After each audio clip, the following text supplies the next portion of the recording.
Okay, I think we can get started. Our next presentation is called the Archaeology of Fort Capron, its artifacts, location, and lost payroll.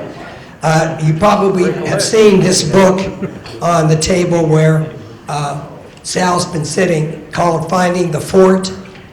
This book will be available as soon as our presentation is over because it contains information that is new and unique, and we didn't want people knowing all about it before the presentation because it kind of ruins everything. So, anyways, Sal talked to me about this project that he was on. I don't know, maybe a year ago?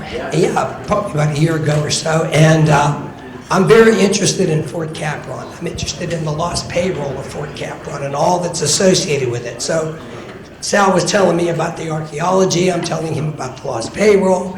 He says, well, heck, why don't you do a chapter on the lost payroll? And I said, well, are you sure? I don't want to horn in. No, that's fine. So we kind of collaborated. And so he got into some really new material on the archaeology. I got into some, I think, new material on the lost payroll. One question I have, though, before we start is, how many of you are familiar with the lost payroll of Fort Capron? Oh, great. Okay. How many of you are familiar with Gordy Gold? Gordy Gold. All right. Okay, great. That gives me an idea of how I'm going to approach my part of that presentation. So, Sal, do you want to take over? Sure. Okay. Ben? Yes, sir. Yes. So this was a long time project coming, and in the book, actually, I put that to all the people that I gave credit for helping me. I put that. Most of you, including myself, never thought I'd finish this project. I think I started it about 6 or 7 years ago, and I think I told one person that what happened? You'll never finish.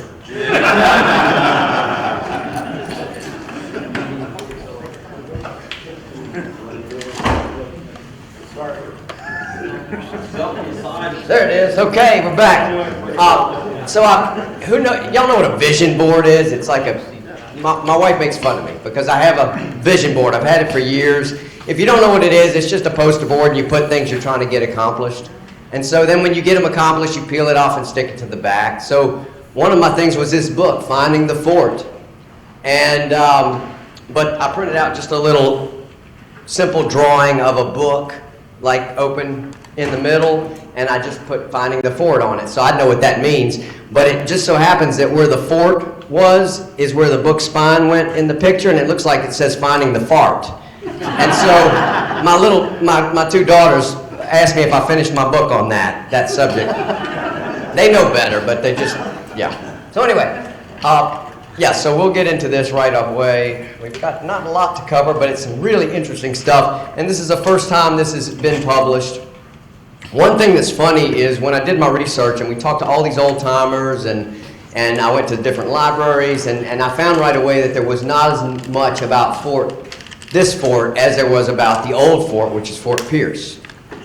And that got me interested. Of course, I love metal detecting, and that was part of it too. But what I learned from one of the foremost experts, Jean Ellen Wilson, who she had learned from another old gal that was long since dead, that the only way to pronounce that was like apron, Fort Capron, because I always said Fort Capron. Yeah. Now, you could say potato patata, but it stuck, so I call it Fort Capron. No matter what you call it, it was a third Seminole War fort from 1850 to 58. Wasn't a very large fort. They think about 4 acres in size, and I'll get into some of the statistics that we learned about how many people were there at its peak and at its decline. But it was mainly like a supply fort. By the time of the Third Seminole War, there wasn't really maybe a war is maybe the wrong term. It was kind of just figure out whoever's left and get them on the boat or the bus or whatever. They didn't have buses, So this map was one of the maps we reviewed. It was from 1861, but we actually found some other maps that gave us even more information from like the 1849 time period and another 1860 map, I believe. But really cool. The old maps on this are so cool, and that's what you don't have as much of with the 1715 fleet. But this shows the old inlet was right across almost from what is now St. Lucie Village. This is before the Fort Pierce Inlet, and this inlet has since filled in. If you looked at where this inlet might roughly be today, just think Pepper Park. Y'all know where Pepper Park is? Yeah. Okay. So the study, and this is our first time talking about this. We just got these hot off the presses, and I've been working on it for so long, I've almost memorized the book, but that was kind of how I organized it, because it got very confusing very quickly for me, because we did so many different things. We interviewed people, and we did a lot of documentary research, we did artifact research, and we did maps. And so we did evidence, examination, location, and then the lost payroll. So, you know, finding the fort, it's not like we don't know roughly what and where, but no one really could tell me more exactly what and where. And so we put all the stuff together to try to figure that out. Like I said, less documentation than the other fort. We also did a little amateur archaeology, and we tried to do it with as much care as possible, donating all of the recovered artifacts to the St. Lucie County Historical Society, and we document that. And what we found was based on some early metal detectorists finding high iron concentrations on one of the gentleman's yards. We found what we thought was a little structure. We'll get into that. The possible location, and that was heavily based upon the maps. The maps really helped us with that, but also about where artifacts had been found.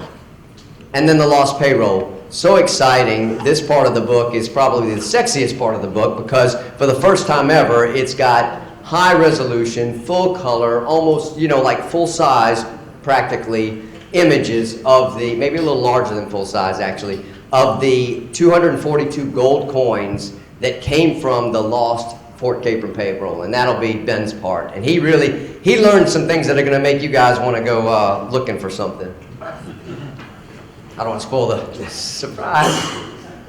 So we did interviews. I mean, this is top line, but the book will get more. I did unabridged interviews simply because, you know, these people that have all of this knowledge from when they were children in this community, and from their parents, they'll be gone, but I wanted to capture what they had to say about this in its entirety for posterity. And so these people were very gracious to take time with me years ago, and I'm so thankful that I finally got it done, because when I went and visited these people last week, some of them looked a lot older than these pictures. So I was glad I was able to give them the book while they still remembered who I was.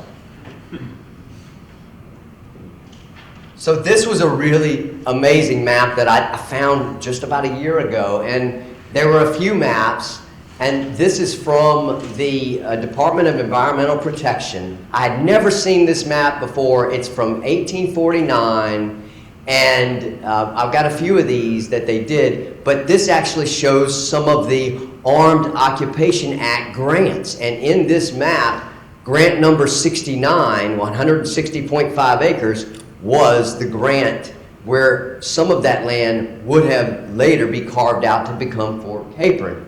That was granted to William Russell. It was issued, to John Barker, and then later it was rented by the U.S. government by William Russell. And so what's interesting about those maps too, that if you look at this zoomed in, you can see the permit number 69, but you can see somebody later wrote Fort Capron right there beside it. Because this map predates the fort, just by a year, but it predates the fort. Somebody annotated it, which is cool. This was another map. This was 1860 to 1861, and this map, I believe, it's kind of hard to remember now. I believe the only copy of this map I ever saw was in one of those sources' living rooms, framed.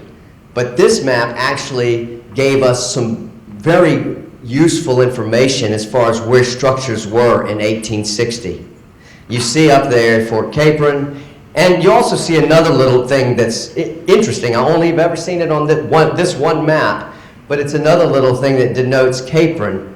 But I almost wonder if that wasn't like a community off from the fort proper, because this this is where a lot of our artifact evidence came up and where we were able to narrow down a pretty specific location for this fort. Now today, that's a lot of really nice houses and well-manicured yards. There's a little close-up of that. So as far as clues, my primary reference on some of those early clues of what this fort might have looked like, how big it was, those things came from Jean Ellen Wilson's research that she had done probably before I was born, or at least when I was too young to know about all of this. She went to the Library of Congress and she pulled like letters from soldiers that were stationed there, and some very interesting information came out. Now, Miss Jean Ellen, at that time, all she had was a notebook with all of this stuff in it, and I pleaded with her to publish that. And of course, she told me I'd have to buy some books, so I did. Back then, I bought a case of her books, and I told her I would hold on to them until I wrote my book finally. And the other day when I gave her copy, she was so sweet about it. She had forgotten all about what we had done, and then she remembered, I think, because she's a pretty sharp old gal. And then she said, "But I don't have anything to give you." And I said, "That's okay, we're good. You just take this book now." Anyway. So yeah, these are kind of cool. So like, you guys can read as good as I can, but some of those neat things that are pulled out, you know, 500 officers and soldiers stationed, that's a lot of people stationed there. But a lot of times there were a lot fewer people. 50 to 80 men, the low of 10 men by 1855. You know, it's 50 to 58, remember. I heard that it was a ghost town at times. Now, what I was able to see as far as what metal detectorists had found, and just, I mean, I didn't see everything, certainly, because there were people I didn't even know that were metal detecting this years and years before. There was a lot of stuff left by those soldiers. A lot. They lost a lot of buttons. I mean, I'm afraid those buttons must have just come off really easy. They even lost a little gold.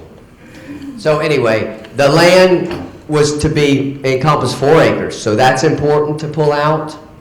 Location clues talk about this ditch. That was an important clue also, and we located what we believe was that ditch to help give our dimensions to do our research.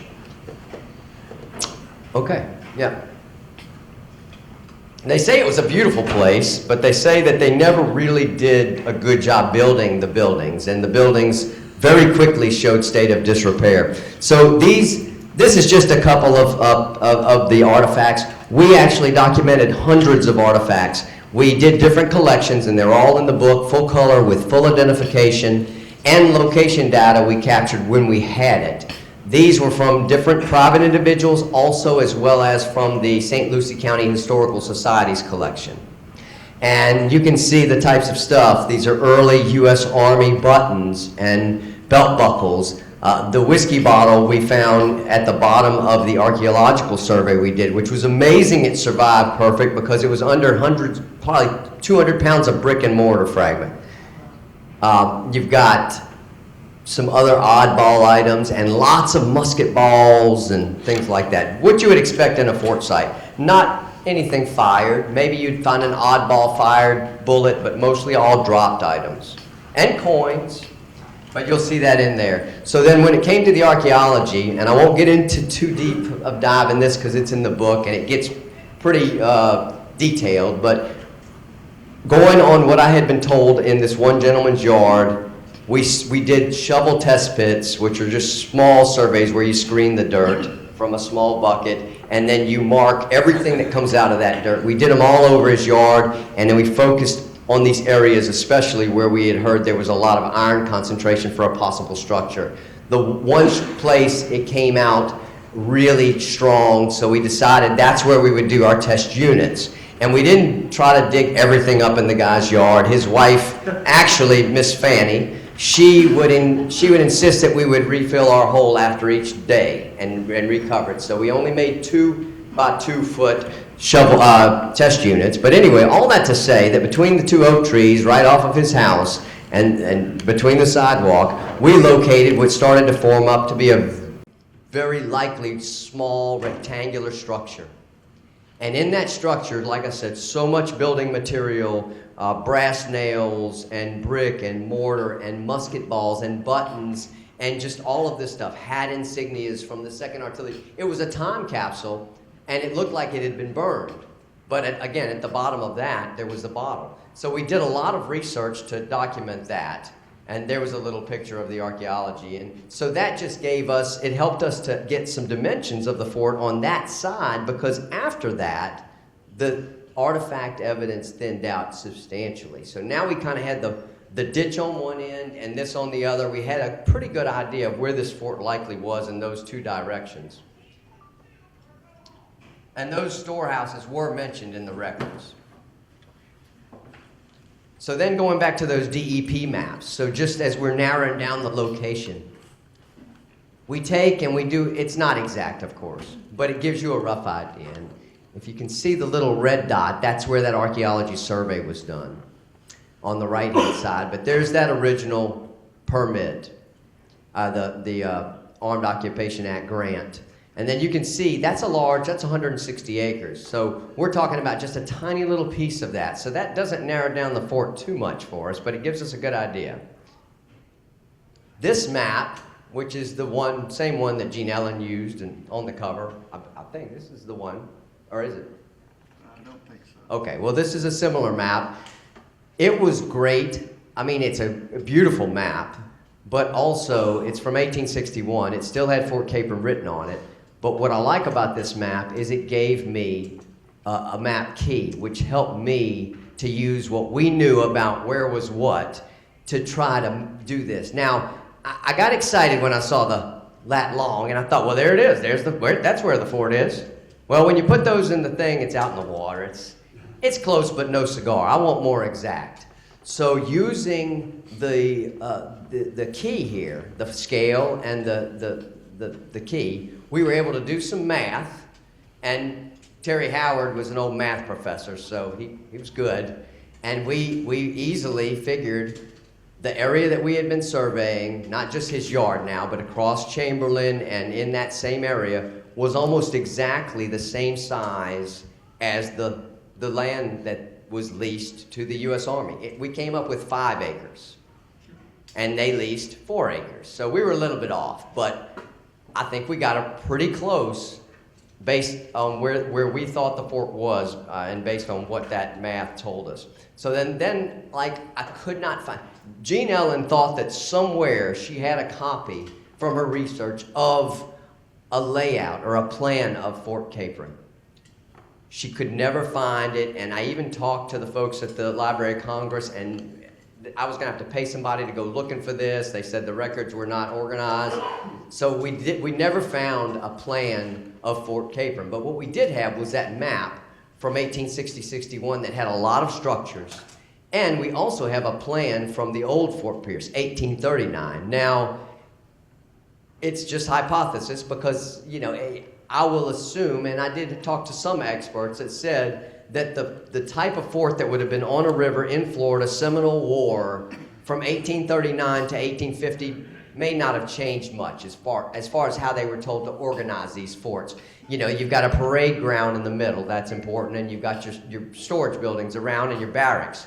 Well, so we look at those two, and then we do an overlay, and it's no surprise, you already did the math, to see that a lot of the buildings that are on that old Fort Pierce map, there are structures on that period Fort Capron map. So, you know, there's maybe that's how it would have looked. And as a matter of fact, some of these line up very well with where we did the archaeology. There's a little building on that map. Also, where we had a lot of the metal detecting data came from what we think were the barracks area of the fort, which might have been over like this right here.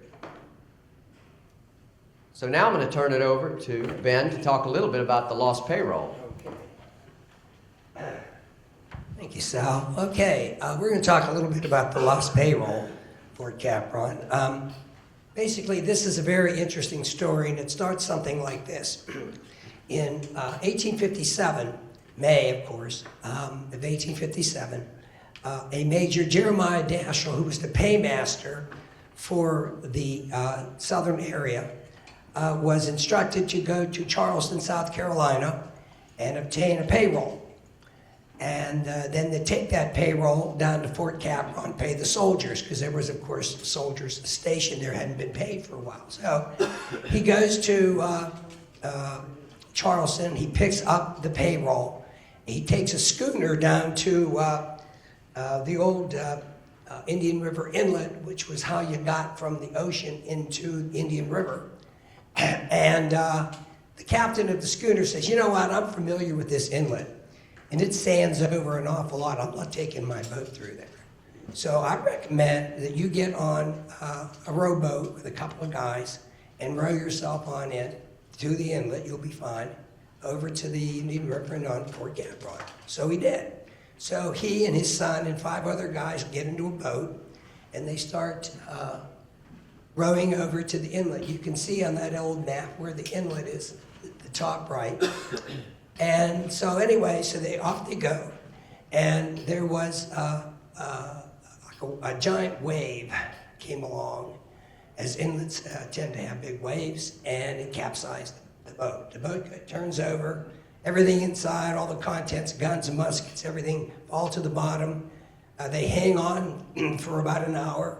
They're rescued by another ship that was nearby, and they immediately search for the payroll, but they can't find it. And why? Because they described the bottom as being like quicksand. And they searched and searched and searched and couldn't find it. So, after that happened, the major gets into Fort Capron, enlists some help. They go out and try to look for it. They can't find it. So, excuse me, Sal, can you... Oh, yeah, absolutely. Sorry. Can you be my... I'll be your slide changer. Thank you very much. person. Okay. So what he does at that point is he then he enlists the help of the U.S. Senate to absolve him for the loss of this payroll. So he applies, and the Senate goes through the story and talks about how there was $23,000. It's important. $23,115 in the payroll. And under the circumstances, they absolved him. Okay, so there was a newspaper article in the Charleston Gazette that says that the probability of this payroll ever being found is nil. In other words, it's never going to be found. But 106 years later, that was proven to be incorrect because 2 young gentlemen, a young guy named Albert Ashley and Jimmy Gordy, were out searching for crayfish. And they're on one of the reefs, and Jimmy Gordy, the younger of the 2, comes up with all these $20 gold pieces. So he calls his buddy over, he says, hey, look at this. And they go down and they find all these $20 gold pieces, and they do it all day. They load up their boat, and they go to Jimmy Gordy's house and show his father, Ken Gordy. So Jimmy was young, he was a minor at the time. Albert Ashley was 5 years older than him. So they decide that they're going to form a partnership. So there were 2,700 coins, approximately, and this is from court records I'll get into later, that were recovered between March of 1963, when they discovered it, until sometime in July of 1964. In July of 1964, Ken Gordy, the father, decides to go to the state and get a lease. And he gets a lease, and he goes out and recovers about 542 more gold coins. Now, when he got the lease, he forgot to tell the state that he already had 2,700 that they had found. So, that was never revealed, okay? So, Let me know when you turn your slide. yeah, I'll get to that in a minute. So, in any event, they split the 500 plus coins with the state, take their share, and they move on. And during the period of time when they found the coins, until they settled up with the state, which was about an 18-month period, they were actually selling these coins commercially to dealers and having dealers sell them for them. Eventually, they formed, like I said, a little partnership. Things were going on around pretty well until around 1967, when Albert Ashley got a little angry with Ken Gordy, who's the father of Jimmy Gordy. So what does he do? He files a lawsuit against Ken Gordy and Jimmy Gordy. So at that time, there's depositions taken. His complaint was that Jimmy Gordy's father was selling coins and not giving him his share. And so they were arguing among themselves about, well, no, that's not true. Albert, you're the one selling the coins. And so they got back and forth into this big dispute. So they have this big lawsuit that goes on for a couple of years, depositions. They had records from all kinds of coin distributors that were working for them. Albert Ashley had a few of his. Ken Gordy had a couple of his. All those records got into the court to determine, okay, how many coins were found, how many coins were sold. They went through this whole thing. But then one day, guess what happens? The state of Florida finds out about it, and they get involved. They sue Ken Gordy, Jimmy Gordy, who's now an adult, and Albert Ashley, and they want all of it. And then, so they drag in all the coin dealers, and they drag in everybody that had anything to do with it. They even dragged in Kip Wagner. And you might say, well, what poor Kip have to do with this? Well, first of all, they were searching on Kip Wagner's leased area. The real estate company actually had a lease on that area. And because the real estate was aware that they were out there doing something, the state concluded that they should have thrown them off, and they didn't do it. In the meantime, all this was, before this all got into court, the father, Ken Gordy, who was in this partnership, and he was really running the business, he feels that they have to sell their boat. They had a boat called the Gold Doubloon, believe it or not. And so they sold the boat to the real estate company. And according to the state of Florida, the boat was purchased with ill-gotten goods, so therefore they have an equitable interest in the boat. So they drag Kip Wagner in, and Kip says, look, I don't know what they were doing out there. Well, you should have, because they were there, you should have seen them, and got into that sort of thing. So this continued on for a period of time until eventually the case got settled. And in terms of the settlement, I'm not going to get into, but it got settled where the kids, I call them the kids, Albert Ashley and Jimmy Gordy got some coins. Ken Gordy got nothing. The real estate got off the hook. And the state ended up with 242 coins, okay, which is in the book, okay? So, what's all this got to do with the lost payroll? Well, I got interested in it because there were certain things determined by the court, one of which was there was 3,264 gold coins, according to the court records, were found. And that constituted $23,030, which constituted almost all of the payroll, right? Because the payroll was 23,115, and they had 23,030. That's about right. So I got interested because I found the story fascinating. And so I decided to kind of get into it and really do a deep dive into the records to see how did they figure this out? How did they come up with that amount? And when I got into the records and I got all the court records, I got all the depositions, all the exhibits, and I started looking through it, and it was awful. I mean, the records it looked like chicken scratch. I couldn't tell what was, what the coin was and what it was sold for. It was just all bad accounting. And so I figured, well, there's got to be more to this. So I started digging around. I contacted the state of Florida. They sent me all their records.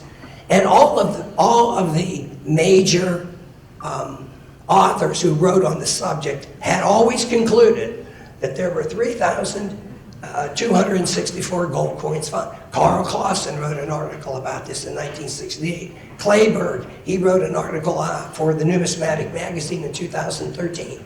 So all the authors assumed that that was the correct number. Well, I contacted the National Archives and figured maybe there's something in there because there's a Senate record. Got to be something. Well, sure enough, what I end up with is this. I get this in the mail. And what it says is, this is the official inventory. Now, how did this come about? 1 week after the loss, Major Daschle writes a letter to General Benjamin Larned, who was the paymaster general, saying, oh, gee, I had a terrible accident, and I just want you to know that everything was lost, and here is what was given to me. What was given to me was 500 double eagles, or $10,000, 500 eagles, or $5,000, 1,000 half eagles, $5,000, 800 quarter eagles, or $2,000, and 700 $1 coins, or $700, which totals $22,700. Where did this $23,115 figure come from? What? There's a discrepancy here. So, a deeper dive into it, I realized, wait a minute, they had silver coins. Use the mic, man. Oh, I'm sorry. So, so what happened was, there were silver coins in this payroll, which they never included. And the letter goes further and says that they had 150 half dollars, 150 quarters, 115 half dimes, which came to $415, which means that the actual payroll was $22,700 in gold and $415 in silver. That came to $23,115. So I compared what the court record said to what the official inventory said, and here's what it shows. Again, the official records on the right, or on the left, show that the total number of gold coins was 3,500 gold coins. On the right, next to that, the court record showed that there were 550 double eagles found. That can't be correct, because there's only 500 double eagles in the official record. So somehow there's 50 gold double eagles that somehow mysteriously showed up. Then we've got the official record of 500 eagles. Court records show 490, which is a minus 10. And then we've got the half eagles compared to the official records and the court records. There's 71 difference. Same with the quarter eagles, 13. The $1 shows there's a minus 192. So in other words, the total number of 3,264 coins is 236 coins less than the official payroll. So what does that tell you? It tells you one of three things. One, it tells you that the official records probably are right, and they just kind of added them up wrong, but they probably recovered most of the payroll. Or two, that they didn't recover most of the payroll, which means that some of it is out there. Or three, we'll never know. So that's what I found out about the lost payroll. One thing I want to tell you, though, for those of you who collect the coins, there's one distinguishing feature about a coin from the lost payroll. And can anybody who collects those tell me what that is? Yes? I don't collect them, but don't they have like a black ovality thing on them? Close. What they got, Richard, is they have a matte finish. The luster has been taken off, but the coin is perfectly, it looks like it was just struck. Sharp details, it's just no luster. That's attributed to this quicksand material that they think slightly abraded it and took away the luster. But I have a number of these, and they look gorgeous, but they all have that matte finish. And if you get an 1856 S with a matte finish, and it says seawater unk or sea salvage, it's most likely a Capron piece. So, does anybody have any questions about that at all? Did you say it's most likely a what? A full Capron coin, part of the lost payroll. Yeah, sorry. Yeah, I'm sorry. Anybody? Yes, sir. Were they using any technology to find these things, or they just accidentally kicked one and said, "Oh look"? No technology. They just came across. 64, they were lobster dive. And it was found in an area of like 40 by 60 feet, one area, and that was it, right in that one spot. So there was no technology. Detector's in the trunk. Pardon? Detector is in the trunk. Set up. Yes, sir. What depth they found it? Oh, golly, it was like 10 feet. It was not shallow, very shallow. Yeah. Did you have a question, John? Well, just as I mentioned it, back when this incident happened, there was a large inlet. There was a double inlet, it was a quarter mile wide. And then in that time frame, that in about the time my family arrived, the inlet was closed off and it was filled all in.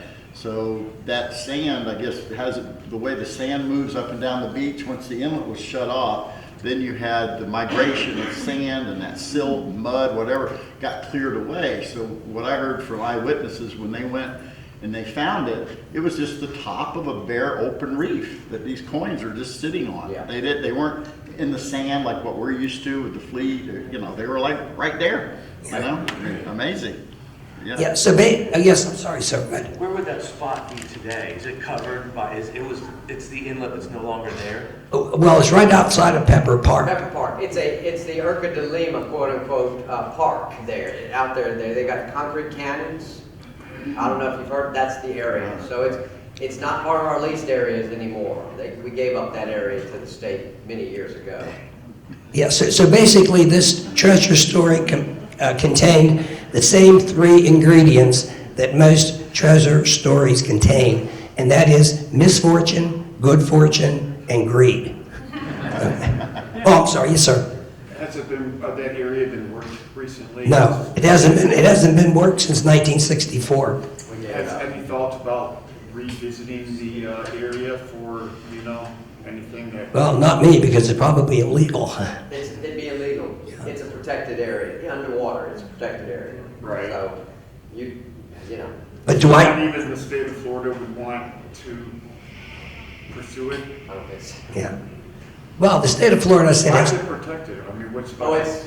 well, that's a whole different story. a but sanctuary, isn't it? That used to be one of our leases, but it was the one that was talked about earlier where when they had the first, what Mel Fisher and that group was, I think Taffy may have spoken about it, they sent them there and they really didn't find much. They found some of those silver wedges. They didn't find much at all on that site. So at some point in time, the Real Aid just ceded that or gave that up and gave it to the state. The state then made it into an underwater park. I forgot what it's called, but they actually, I don't know why they did it, because really there's enough real cannon in the water, but they put concrete cannon in the water, and you can go in scuba dive and see the concrete cannon.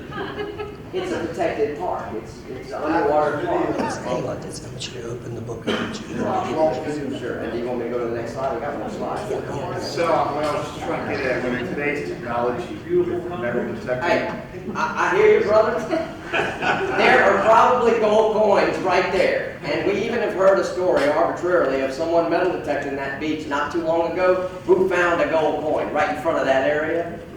But we're just saying that we can't do it as a company, or it can't be legally done. If you stub your toe when you're walking out there and it happens to be a $20 gold piece, it's a good day. You know, it's an interesting point, if I may, just one more. I was at, are any of you familiar with the Treasure Coast Coin Club? Well, they have a show, I think it's the 3rd weekend in January, I believe. Well, it's coming up this Saturday, and if you can make it, you ought to go, because he's got some real gems there. Well, I went to one of those shows once, and this guy had an NGC coin in his case, sea salvaged, and it's sea salvaged, so it was genuine and all that. Well, I looked, it was an 1856S. It had a matte finish. And I said to this guy, where did you get this? He said, I got it down near the old Indian River Inlet. I found it on the beach. And I said, really? He said, yeah. And I said, do you want to sell it? He said, sure. So I bought it. Because it's a Capron coin. There's no question that it is. And he got it on the beach, which goes to show you that a lot of those coins are coming up on the beach. I think they're still there, personally. Some of them, anyway. I think your research proved that. Well, you want to show them a little bit of this on the. Oh, okay, you did. Okay, very good. Yeah, this is in our new book that will become available as soon as we're done here. Well, after the next presentation, after Robert is finished up after 4:45 or about that time, the books will be available. Yes, sir. That beach area is legal to metal detect, correct? Or is that part of this? Just do your research. How about that? Yes, Trent. So the coins that were salvaged, I imagine the ones by the state, you said they took only 500? No, 242. 242 coins? Where do they have them? Are they on display somewhere? No. They're on display in this book for the first time. Okay, I missed that, okay. They're locked up with the other 38,000 pounds. Okay. Sal, you got it. Sure. Well, yeah, so Ben was able to arrange this. This wouldn't have happened without him. His connections with the state got us the rights to be the first people to ever be able to publish their collection. And these images are high resolution. I say that's the best, the most beautiful part of the book. But that being said, it also gave us an opportunity to do some analysis of that collection that they had not done. So, it's really cool because there was a lot of variety of mints in this. It's really exciting if you're a coin collector and you see Dahlonega show up and you see Charlotte. Anybody who knows, those are some very desirable gold coins. Of course, it was a lot of gold dollars, and that's to be expected because, a gold dollar was a lot to be paid. And even some of those boys couldn't hold on to them apparently because the one that's on the cover was found in somebody's yard. So that one was not lost until later. But those are published in their entirety in the book. According to the director of the museum that was here yesterday, I would imagine if you made an appointment, you could go and see and study these coins. But they may run a background check first.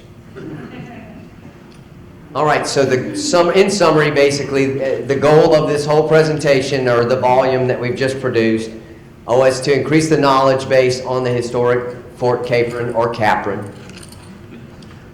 We took the existing evidence and we did select archaeological data and mapping data, and we provided us a hypothesis to the location and dimensions of the fort. It's our sincere hope that that book will become a useful addition to the body of knowledge on the subjects of Fort Capron, the Seminole War, and Seminole War era fortifications, 19th century United States numismatics, and Florida history. And so really my goal is just to be able to put one on my shelf because I didn't have a book about this that was what I wanted. So now we've got one, and real excited about it. I tell you, they are heavy. I hurt my back loading all these books. In closing, Grant had to leave. He was here yesterday, but Grant, right after he had dug this little gold coin, his first, and there's young Nick Emilio, another young man that helped with a lot of this work. And there's that gold coin freshly out of the dirt. That's the same one that's on the cover. So, and y'all can ask more questions if you got them, but if you're all done, we can wrap this up. Well, I just have a thought with that coin, okay? If the whole payroll was lost and it wasn't found in the 60s, where did that coin come from? It was more than one payroll. There was a lot that wasn't lost. Okay, I'm thinking that. 1850 to 58. I think they had to make more than just one trip. Gotcha. But they didn't want to make too many trips because that was an arduous journey. So that much money would have held them for quite a while. Yeah. That's a lot of money. Not only that, but in the first paragraph of my portion of the book, there's a quote from another officer who was given the same duty that Daschle was given, and he said he would never do it again. It was so bad trying to get there from Charleston. Hey, one thing I did want to mention, and this is kind of I guess it's grimly humorous, but whatever happened to Daschle after this? Well, within a year, he was given another payroll. And he stopped at a town in Florida called Pataskala. Is it Pataskala? Is that the name of the town? In Florida. It was Palaca.